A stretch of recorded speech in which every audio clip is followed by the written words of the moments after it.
Hello, everybody, and welcome to the Club Lorcana Wait, wait, podcast. wait, wait, wait, wait. Wait. Okay, Recording in progress. cool. Let's do it. Hello, everybody, and welcome to the Club Lorcana podcast. I am one of your hosts, Jeremy Bertrioni. With me, as always, Zan Syed. What up? And Zan is freshly back from the DLC Toronto. Now, DLC Toronto is interesting because it's not a That was a Toronto. That was a T. Toronto T. DLC is interesting because it's not a metagame that is really worth talking about anymore. It is an over metagame because it was simply set 4 without Bucky, and you guys are looking on playing set 5. But I mean, just Zan, you want to do a real quick props and slops from Toronto? Yeah, I mean, it was a real wake up call, honestly. First of all, second of all, it was like a very unexpected meta. Okay. Very, very unexpected meta. Um, to be honest, I was not looking forward to set 4 without Bucky. I wanted to just play set 5, and it felt like everybody in the tournament also just wanted to play set 5. So it was weird vibes. I felt like the people, my friends who were not going to the tournament, uh, were on a different page than I was, and I liked the being in sync with everybody about Lorcana. So if it felt, I felt an outsider within the game. Outsider within the game. But Zan, you're universally acclaimed. People love you in Lorcana. How can you feel like an outsider? My friends couldn't play in this tournament, so it didn't feel like we were on the same wavelength about Lorcana. Yeah, I wasn't able to get a ticket to go to Toronto. I tried pretty hard. I did secure Seattle, so that's good.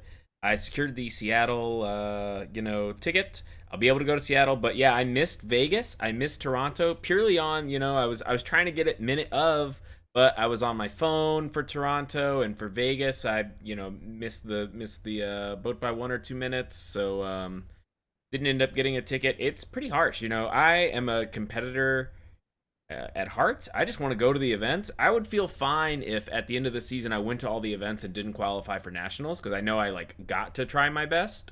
Hmm. It's a little bit of a beating that have to skip so many of these premier tournaments and I might not qualify for continentals. I mean, I have one more shot, so that's what I'm laser focused on. But not being able to go to Toronto, really bad, sad for me. It was kind of fun watching it at home, especially obviously when my podcast co-host was on camera. Um, and then I'm just going to Vegas to help people test, basically. And just because the trip to Vegas is pretty cheap and something I've always wanted to do, I've never really gotten to go to Vegas. I'm trying to practice a little bit of poker, so I am going to Vegas, but I am on the wait list.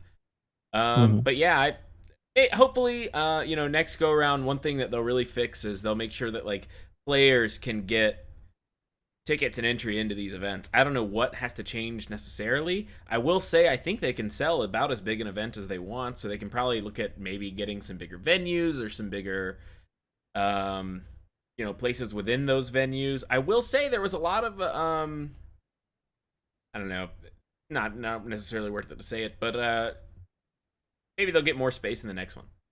Yeah, I got to meet one of the PPG guys, Samurai. Super cool guy. He was on my flight. He's telling me about like the logistical nightmares that they had behind the scenes that didn't really let us experience. Um, like the people that who are attending these events. And I mean, yeah, I mean, I get where they're like coming from, right? Like these events were supposed to be 512 people. And unexpectedly the demand was so high that they, quadrupled or doubled in some cases. So um I do uh like I'm bummed that you didn't get into so many of the events because I mean, dude, you're my number one when it comes to testing and going to these events, and not having you there definitely was like a huge bummer. When I made day two, I felt like I didn't have the support I needed to be able to figure out that matchup, you know? Right. I mean, one thing that happened, and this is like if you're new to tournaments, this is what happens. So when you make day 2 of a Lorcana DLC, you actually um Everybody's deck list. you get everybody's deck list, so you know who your first round, your top 64 round opponent is. And what happened in Dallas is it was I basically went to Zan and some of the other roommates, but like mostly Zan. Every of all the roommates are like, "Oh, I'm tired. I played a tournament. I'm full. I just ate. I want to go to sleep." Right? But me and Zan are on the same page. Let's figure this out. And we watched some videos of the two matchups. We jammed the matchup. We theorized about it. We talked about it. And that's like kind of what you do. And when I say what you do, it might not be what you do, viewer, but it's what we do, and it's like the way we want to do it. So I can imagine that if what's good about us going on these trips together is we know sort of what our script is, how we want to do the weekend. We want to go to a good dinner on Saturday night, but like not worry about food too much. Other than that, we want to like go to the events and like practice before the events, etc., etc. So us having it sort of down what we want to do, it's just nice. It's part of the reason why I'm going to Vegas is to be hero support for everybody. But I think you do have a prop because there is one player out there that you viewers at home are going to recognize the name of that was apparently a really good testing partner for you. So who do you want to shout out on the podcast? Yeah, Ed was great. I got to play against Ed, the winner of Dallas. I mean, and his crew. They really caught me up to speed. Going into this tournament, I was thinking it's all red purple, and that's what my whole tournament was based around. It was a lot of red purple, but there was a standout deck. There was like a secret deck. It's not really that secret, but it was never like good enough because there were roadblocks, and that deck was lemon lime, yellow green, and that deck ended up winning the tournament. And that player ended up beating me, but I got to test against lemon lime because I played against Ed's crew, and I theorized what I would do if I did play against it. And even though I got to execute some of that strategy, my mulligans didn't line up perfectly. They had their 1% draw of like the mega nuts. And even after the match, level 9001, the winner of the tournament, looked at me and said, "Yeah, I had the nuts." And I was like, "Yeah." Which was quite a bummer because I needed to split twice in order to make day two. And he no-sir'd me. And I mean, I'm never going to, like, any competitor that wants to compete, never gonna say that's a bad thing. So congrats to him for winning the tournament. And I look forward to playing a playing a rematch when the format is like more like a real format.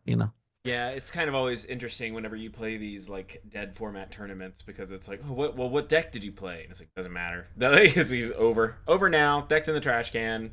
Yeah, majority Um, of the testing that we did was like with Green Steel for Dallas, right? And Green Steel got banned, like Bucky got errated. And that matchup versus Lemon Lime was a literal buy. That deck couldn't even compete. And so to like for that deck to now have good matchups, just felt weird.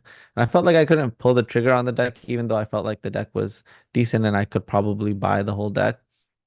I just felt like, dang, it is like it's good against red purple, but it can't beat blue red, and blue red won the last tournament, right? It won Bochum. So um, do you have anything else to say about Toronto, or can we talk about what everybody wants to hear? The set 5 metagame as it yeah, stands. I was just gonna say I ended up making top 64, but I lost in the first round to purple green. Came down to the wire. Basically ended at 19 lore on the games that I lost. So it was it was brutal. It was brutal. But I'm happy with my results. Like I feel like in every tournament I've like put myself like gave myself an opportunity to make a run for, another Mickey. at this time. Like, I mean, we're already qualified for nationals, so I'm happy with that. But you have a chance at being the first person who gets two Mickeys. Like, you got to take it. So Uh, that's kind of the quest right now. All right, we can move on now. my double Mickey dream is dead. Okay, so set five, right? Yes. Shimmering Skies. It feels like we're in the heyday of set three, or kind of a different type of heyday. So format diversity is what we're seeing in these early stages. I'm sort of the kind of person that always likes it when there's like three big main decks and you can sort of tech out in between those. We're in like the full Wild West format where there's like pretty much eight or nine different decks that people are playing. Yeah. Um, That's pretty much the story of every brand new set that like everybody's like, oh, we're back to the golden times. But set three was like that all the way through with Pixelborn being around. And you can think about Pixelborn as a way to escalate the growth of a format, right? And at the end, it was still like the most diverse ever. And so at the beginning of a set, we just haven't had an opportunity to see the real killer decks that are going to, eliminate all the rest. so we do have some results, which I kind of wanted Hmm. to like talk about because at the Toronto tournament, even though the main event was set four, the Hmm. side events were constructed set five. So for the 100 and I think it was 70 player um, 8 a.m. main event, it was won Yep. by Gavin Ditchy with a Sapphire Amethyst, better known as Blurple deck. And I'm looking at this deck, and Yeah. it's bad for me to see this deck, Zan, because it is 63 cards, and it's everything I want to play. Yeah, I saw that deck. I mean, that player, Chad, right? It's He, Gavin. Gavin. Gavin? Gavin. It's a 13-year-old kid. Oh, I thought another person won. Blurple does have a different event for the 9 a.m., but I'm looking at the 8 a.m. right now. Oh, okay. Yeah, I saw that list. Honestly, I mean, not all of the players were concentrated there because top 64 was unable to play in these events. Mm-hmm. But besides that, a lot of people didn't have set five stuff. So there was a lot of players who were forced to play set four things.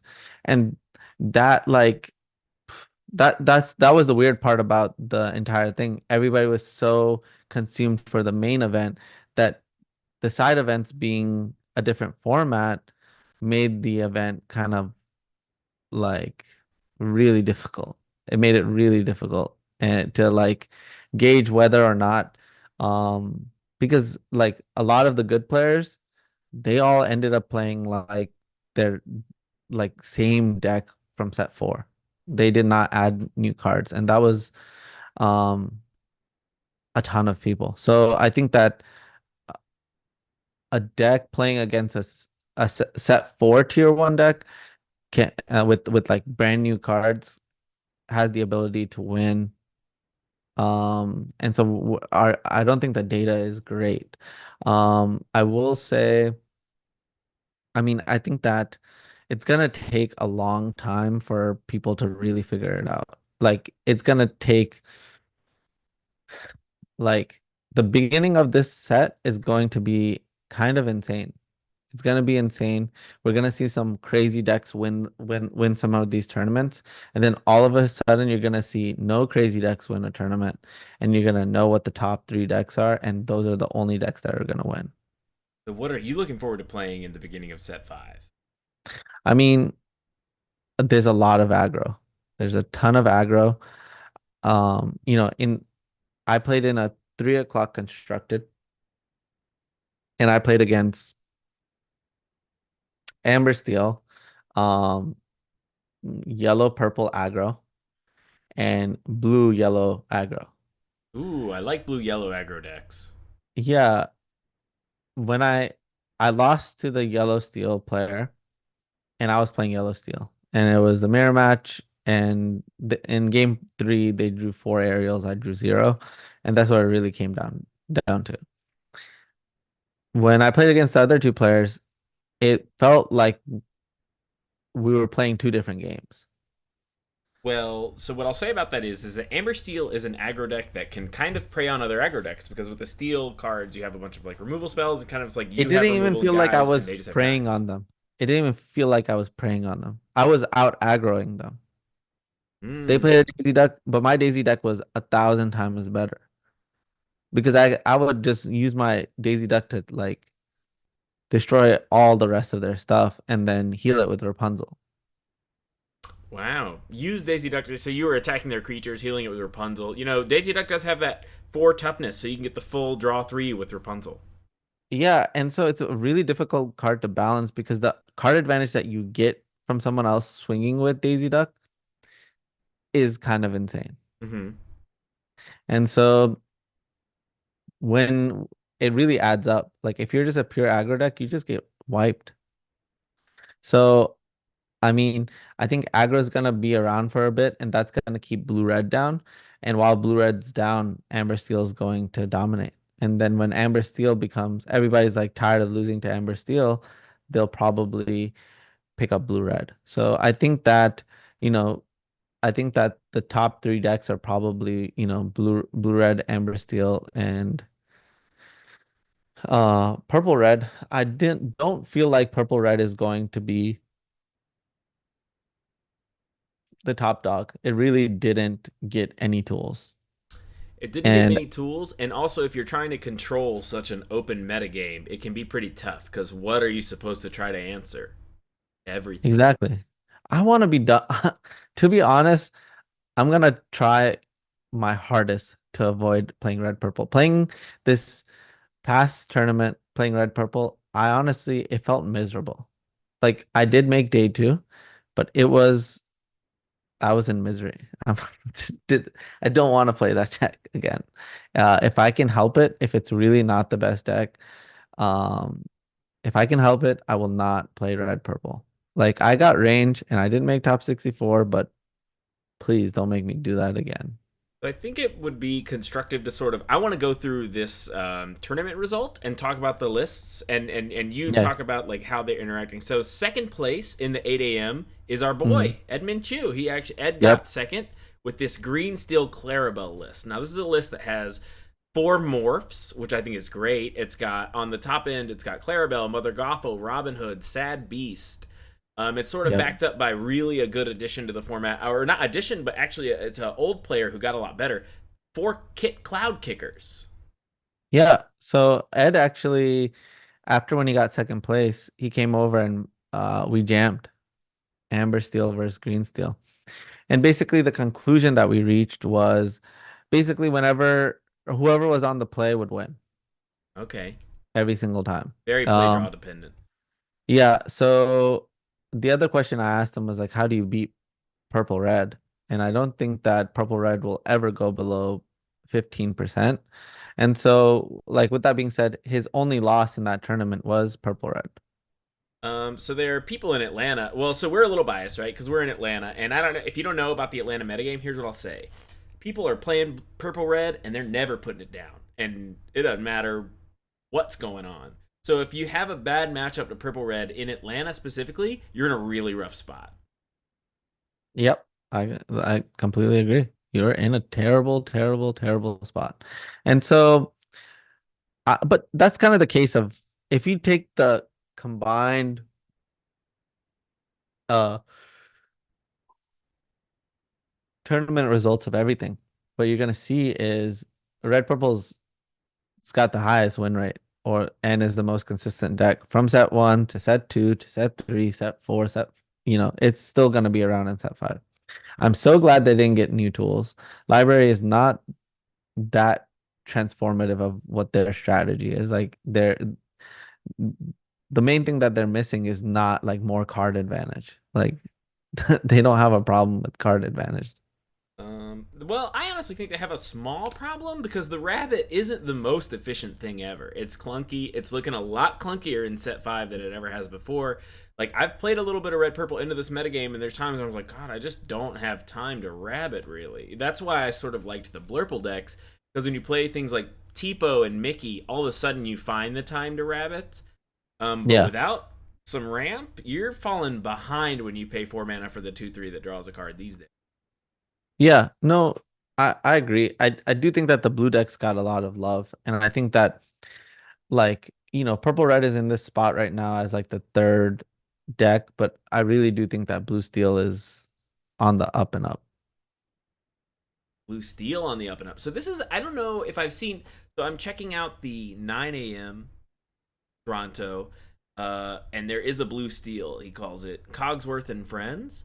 This plays Hmm. Captain Hook, Shmi, Tipo, Pete, Bell, Strange but Special as a 3 of. Then you got Hmm. Hiram, Cogsworth, Cusco, Tinkerbell, and Tamatoa as your creature package.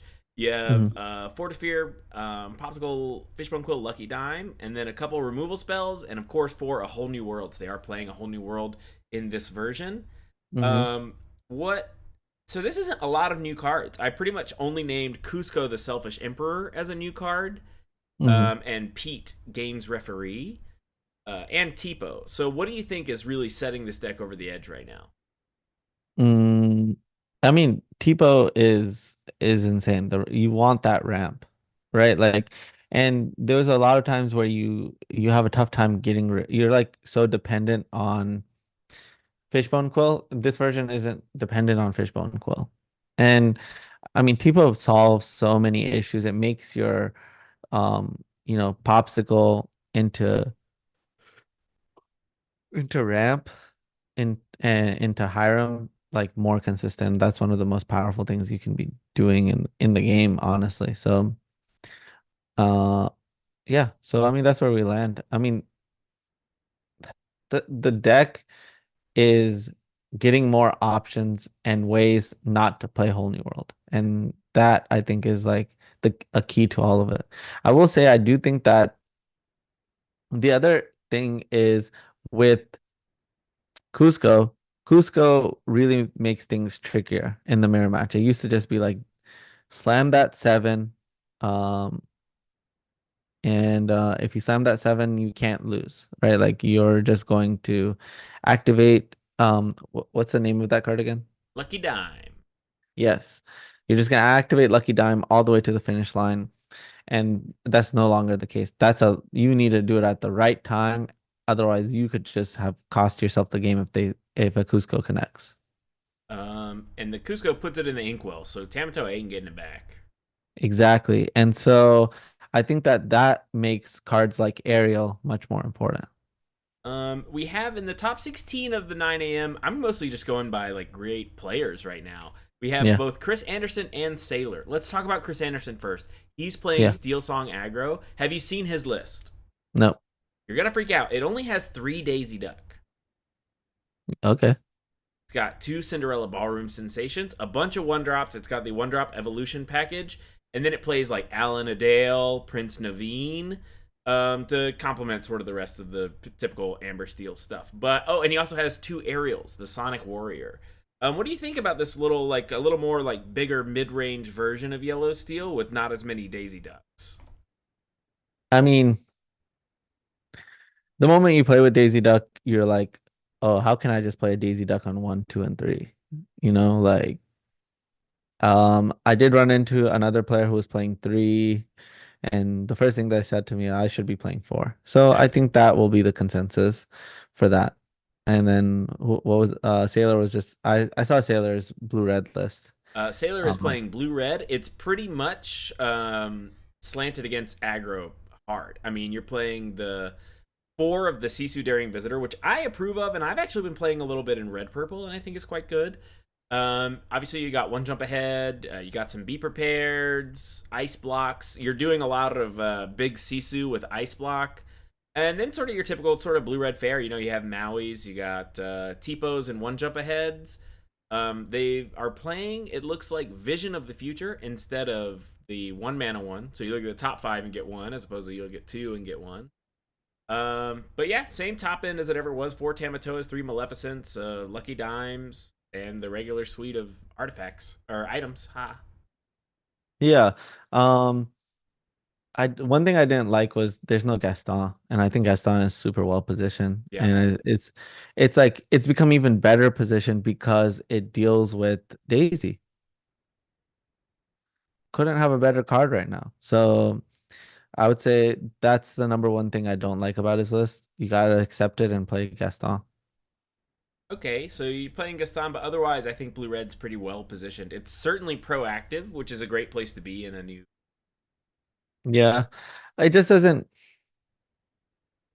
I'm not sure how well it's gonna combat hyper aggro, you know? Mm-hmm. I feel like we Like, sort of glazed right past this point, so I want to hit on it again. Where do yeah, you think we land on blue and purple? I'm looking at the list right here. I'm Blurple. telling you, I want to play it. There's a 10K coming up this weekend, and I'm like, obviously, Amber Steel is my number one choice, and this is mostly because you recommended it. But if anything happens where I can't get those cards or whatever, I got blue purple ready to go. I'm excited to play it.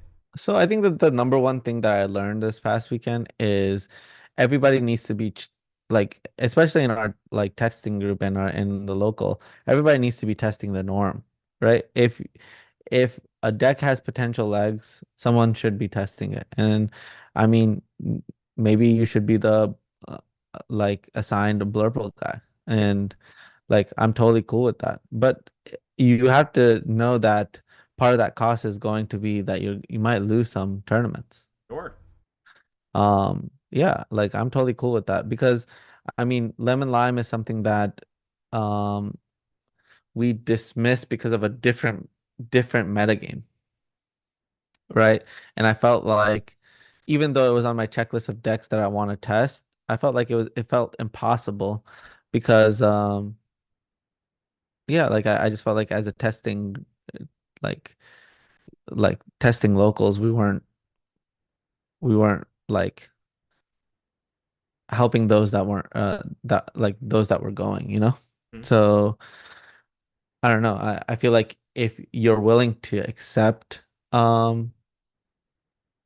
help, then you should be willing to give it as well. So and I think that the only way you can become with the amount of time that all of us have is by becoming a master of something that someone else doesn't know.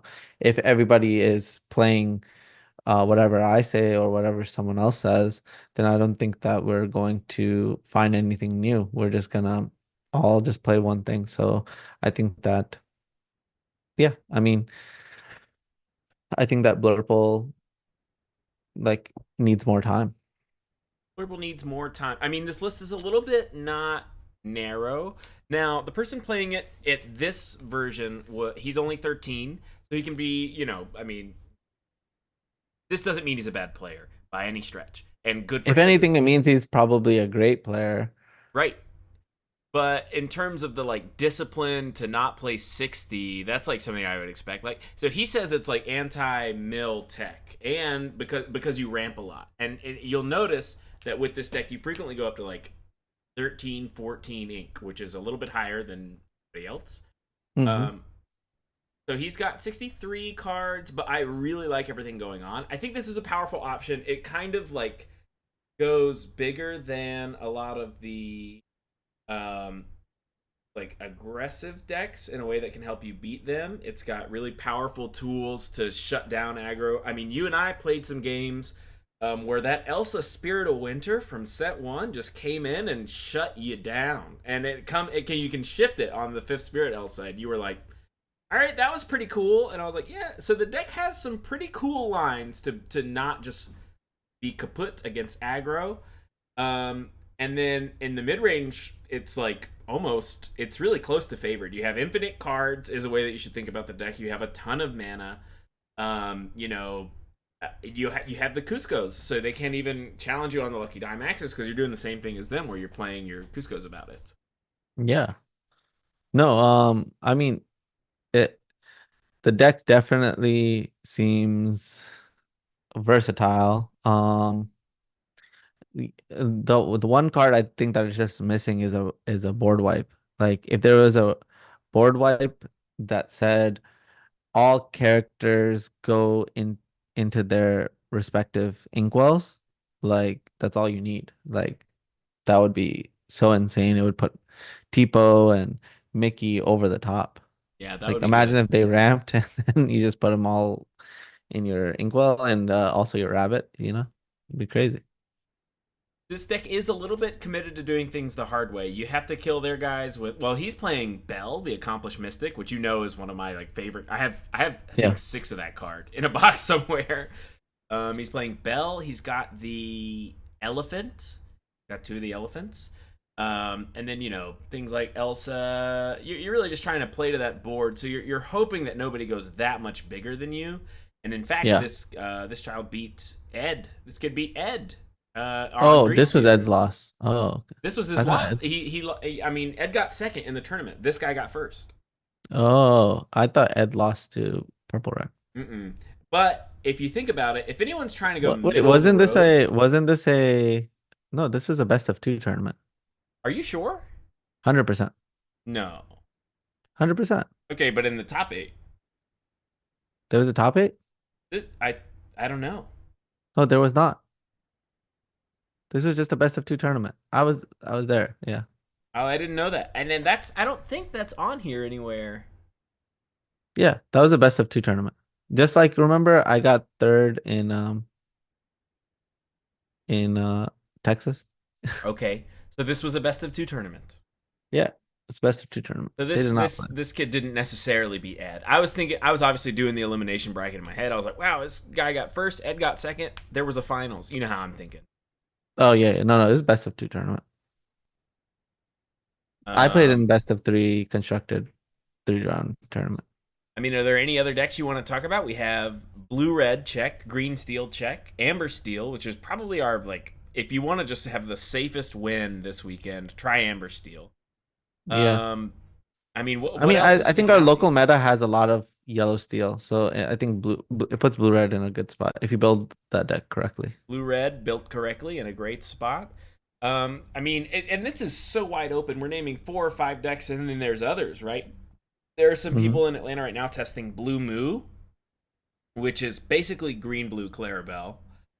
Um, the idea with that is you empty your hand to ramp with things like Fishbone Quill and Tipo, and you ramp into Clarabelle. Since you emptied your hand and they didn't, you draw a bunch of cards. So then you've ramped, and that did all your card drawing for you. Yeah, that is cool. It's cool. It's not super good in my experience, but they're working on it. Yeah, but I do think that they have a board wipe. They get to sing under the sea. Yeah, so they have something there in that spot, but that card can get stuck in your hand, which kind of sucks. Mm-hmm. Well, Tipo Well, says nothing Tipo can get stuck in your hand. and so does Fishbone Quill. It says Fishbone Quill. So maybe that deck has legs. It's not a bad idea. It kind of feels like it doesn't do anything better than what Blue the red. main one than blue red, yeah, or whatever is doing it like main, right? Like I don't feel like it gets on the ground faster than any of the aggressive decks. I don't feel like it ramps and deploy because it doesn't usually play Tamatoa. So you don't have that like win the game lucky dime Tamatoa. So it can be a little awkward when you go up against red purple. You discard all your stuff to ramp, and then you play Clarabelle and like draw 4 cards. And then they're like, "Oh, you're still just trying to go card for card with me now, though? Because now all your cards are just ramp cards and little guys. Like red purple's set up to beat you. So like, there's parts where I'm pretty hesitant. And then red purple also a big pillar of the meta that we haven't yet talked about. I'm looking through the rest of it. There's a purple steel Jafar deck. Are we interested in that? Is that archetype finally happening? Okay, what's the new cards in there? All right. I mean, I'll just tell you because I'm looking at the deck right now, and we got, it's got Archimedes, the owl, and this is because I think it's a Floodborn deck. So you are playing that package, a lot of the different Floodborns. No blue fairy though, so you don't get the benefit from it like that. It's just it's got a whole new world. The new card seems to be the new Archimedes shift. I think that's the only new card in here. Oh, and Pete, the game's referee. Is Pete busted? What's your thoughts on Pete? I actually think Pete is unplayable. But Zan, if you play Pete, then your opponent, can't play an action during their next turn. Yeah, but if you go back and look at Sailor's list of blue red, Sailor's only playing 2 Be Prepared. Basically no action. Exactly. So no, like people are n- Pete says no actions or no songs. No actions. Oh, that makes it better, but I also don't think that there's like a set turn where you're like, I need to play a bunch of actions, you know? Hmm. So like, people would argue that you gotta cast Be Prepared when they're about to get to 7 ink, and if you play Pete there, it would be so good. But the way you gotta think about it is like you gotta have a board worth protecting in order for that to be good. So you have to create the right conditions. So I guess if you were to go like Daisy Duck into double Daisy Duck into Pete and they can't cast Brawl, it matters, but they would still rather play Madam Mim Fox, you know? Yeah, I'm looking at one deck we haven't talked about at all yet. It'd be purple green. Zan, Steel Man purple green for me. Why do I want to play it? I mean, Clarabelle is a good top end, but I don't think playing Clarabelle as your top end justifies not playing the item package. Because I think the item package is probably one of the reasons why you want to play the deck, right? Because you probably play, the one ink item that gives stuff -1 as Oh, ice block. I was talking yeah. about purple and green. Yes, you play Ice Block with the 8 mana Wrath. Ice block is blue, and I'm talking. Oh, you're talking about yeah. Ice block Oh, is you're talking blue. about I'm talking purple about a green. different deck. Hold I'm on. talking about the aggressive amethyst emerald. Oh, you're talking about the okay, yeah, I posted a list about it. Yeah, I mean, I think that's in a good aggro deck, but I think that the name of the game is whatever you're doing needs to be beating aggro by like by default, Sure. right? Like we've all decided that aggro is um what this set has brought out. You know what I mean? Hmm. It's the set is an aggro angled set. So everybody by default, first brews were all aggro, which means that what we should all be thinking is, okay, how do we defeat aggro as a default? And then I'm almost lastly looking at this list. It is basically he calls it PB&J hyper aggro. It is yellow and purple. Yep. I played that in the first round He's got with four Amber Steel. amethyst chromacons. Yep. Oh wow. Two the libraries, and then four befuddles, three gathering knowledge and wisdom, and then it's the sort of yellow and purple package of like all these really aggressive creatures and Madam Mim, the fox and the snake to sort of pick them up after they've quested. You got Piglet, you've got Daisy Duck, you've got the Pinocchio that taps for 3. Baloo and Donald Duck are in here. What are your thoughts on Yeah. this deck? Kind of representing what Dodge it could Amber Steel can't beat Amber or Steel. oh yeah, dodge it or lose. Dodge Amber Steel you lose is not a bad deck. I don't think so. I mean, I also think that if you play against a blue-red deck, like which you're supposed to beat by default, that's like angled to beat aggro, you're also in a good spot against that deck. We're both going to be out of town this week and headed back in for the 10K, right? I'm going to be in Wilmington starting Yep. tomorrow I'll until be in New basically York. Friday night. Yep. New York until Saturday morning. Are you going to be able to make it? Saturday morning's kind of close. 6 a.m. My flight lands at 8:20. Okay, so you should be good. It starts at 10, right? Yeah, Okay, I'll be there. you should be good. I mean, Yeah. let's keep it not jinxable. Yeah. No jinxes. And then what is anything else for the viewers? No, I mean, mm, I think that everybody's starting point should be Amber Steel, and then we figure it out from there together. Okay. Well, in that case, we'll sign off right now. My name's Jeremy Bertoni. You can find me on Twitter at MoxJeremy. Zan, where can they find you? Here, I'm always here. So, yeah, I always put your tags in the description. So if you wanna look for any tags or any deck list that we want to put down there, maybe we'll put a link to some of these deck lists. I mean, And this one's just there. This is the last two results on inkdex.com. If you're not using them to cool. look at deck lists, then that's wrong. Yep, that's wrong. All right, we'll see you next time. See ya. Peace.